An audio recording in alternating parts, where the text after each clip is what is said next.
The root of my family. Lillian Walsh, my grandma, my nana, and now recently, my guardian angel. The strong-willed lady that would do anything for the sake of family. She had 3 sons that were full of love and sarcasm and would always push her buttons, but in the end, it was all love. One of those happened to be my father. My nana was born and raised in New York City, New York, and like a fairy tale, met her husband, future husband, at the Army-Navy game in the 1940s.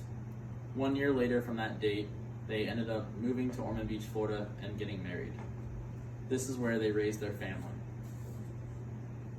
She worked at Halifax Health as an auxiliary nurse for over 40 years, where she met most of her lifetime-long friends. An auxiliary nurse, if you didn't know, is an assistant to a nurse. They're just a helping hand throughout the hospital, and she became friends with everybody there. She was also a very generous person, where she was a consistent donator to charities such as the Flagler YMCA, the Duvall Home, and First United Methodist Church were some of her favorites. One of the things that she loved to do the most was traveling. Once the 3 kids moved out of the house, she traveled, her and her husband, across the entire country. They went from country to country. You could probably throw a dart at a map and likely they've been there. That was one of the coolest things, looking back at all the old pictures with her and my grandpa, and they've done everything from camelback riding in Egypt to sailing all the oceans. They were insane with how they traveled. She had a coin table at her house. That was one of my fondest memories.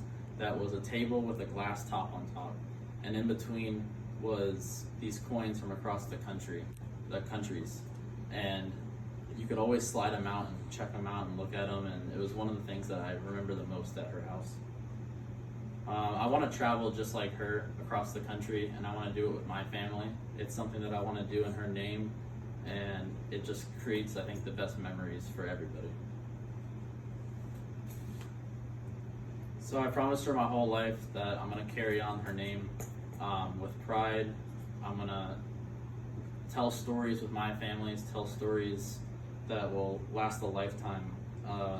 My grandma had a long, healthy life where she lived for 95 years.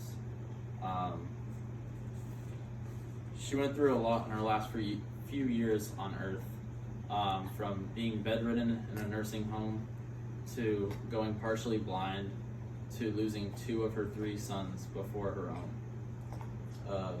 None of this tore her down. She always remained the same humbling, generous person that I've always known in my life.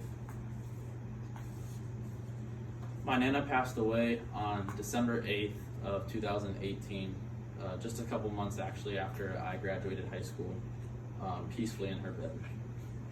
I love you, Nana, forever and always, and I will carry on your name with love and pride and share memories with my kids and my grandchildren, just as you did.